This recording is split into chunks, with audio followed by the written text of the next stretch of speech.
자신의 처지를 비관적으로 바라보고 나에게 그럴듯한 기회가 오지 않는다고 비평합니다. 그런 사람들은 아마 계속 그런 삶에서 벗어나지 못할 거예요.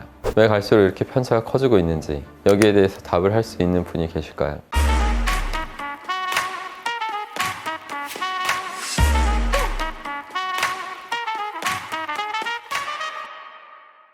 안녕하십니까, 여러분의 심리 멘토 박세입니다. 여러분, 제가 세상을 살아보니까 이전에는 보이지 않았던 것들이 하나 둘씩 더 보이기 시작합니다. 많은 사람들이 부자가 되길 꿈꾸고 성공한 삶을 살기를 원하죠. 하지만 여전히 빈부격차는 세계의 큰 골칫거리로 남아 있습니다. 자본주의 세상에서 빈부격차는 늘 존재해왔고 오히려 갈수록 심해지고 있다는 생각을 하게 돼요. 이렇게 각종 기술이 고도로 발달한 동안에도 아직 인류는 이 빈부격차라는 과제를 해결하지 못했습니다. 부자는 더 부자가 되고 있고 가난한 자는 갈수록 가난해질 뿐입니다. 왜 갈수록 이렇게 편차가 커지고 있는지 여기에 대해서 답을 할 수 있는 분이 계실까요? 저는 이런 현상의 아주 근본적인 이유를 성공한 사람들의 삶에서 찾을 수 있었습니다. 젊은 나이에 남들보다 일찍 자수성가한 사람들을 잘 살펴보면 그들은 어떤 위치에서 어떤 일을 하더라도 삶에 대한 자부심과 긍지만큼은 꼭 갖추고 있었습니다. 아무리 하찮은 곳에서 대단치 않은 일을 하더라도 남들과는 다른 태도로 유별날 정도로 성실하게 임해온 것입니다. 이 사람들은 당장 남들이 알아주지 않더라도 대충 허투루 하는 법이 없었습니다.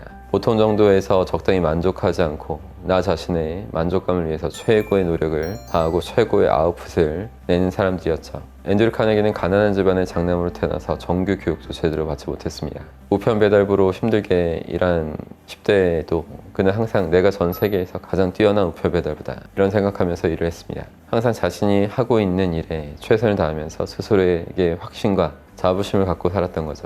어떤 일을 하더라도 이렇게 긍지와 자부심이 가득한 마음가짐으로 임하면서 계속 살아왔기 때문에 앤드류 카네기는 훗날 철강왕이라는 칭호를 얻을 수 있었던 것입니다. 카네기와 마찬가지로 가난한 시절을 보냈던 청년이 있었죠. 그는 이른 나이부터 술집에서 일을 시작했는데 어느 날 가게 주인이 그한테 화장실 청소를 시킨 거죠. 비위가 약했던 그는 곤란했지만 화장실 청소하는 법을 가르쳐주겠다는 선배를 따라가서 선배가 솔선수범해서 변기를 닦는 모습을 봤고 너무나 완벽하게 청소를 끝낸 그 선배가 갑자기 컵 하나 갖고 와서 변기 물을 마셨습니다. 청년은 그런 선배를 보면서 충격을 받고 이런 생각을 했죠. 자신이 하는 일에 대해서 이렇게까지 자부심을 갖고 확신을 갖고 하는 사람이 있구나.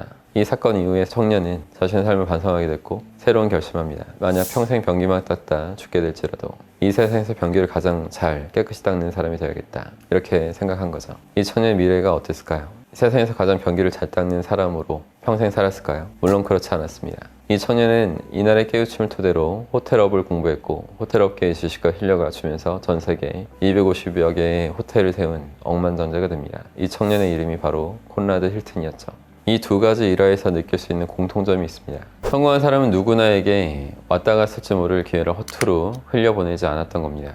자신 하는 일이 무엇이든 간에 남들과 질적으로 다른 노력을 투입하고 최고의 성과를 냈습니다. 물론 그것을 당장 누군가 알아주지 않아도 괜찮습니다. 누구나 인정 욕구가 있고 그것을 바탕으로 더 높은 성장을 하기도 하지만 성장을 하기 전에 스스로 노력하면서 기반을 다지는 시간은 필수적입니다. 거기서 얻은 자부심과 긍지는 다른 곳에서 엄청난 진가를 발휘하겠죠. 하지만 대부분의 사람들은 자신의 처지를 비관적으로 바라보고 나에게 그럴듯한 기회가 오지 않는다고 비평합니다. 그런 사람들은 아마 계속 그런 삶에서 벗어나지 못할 거예요.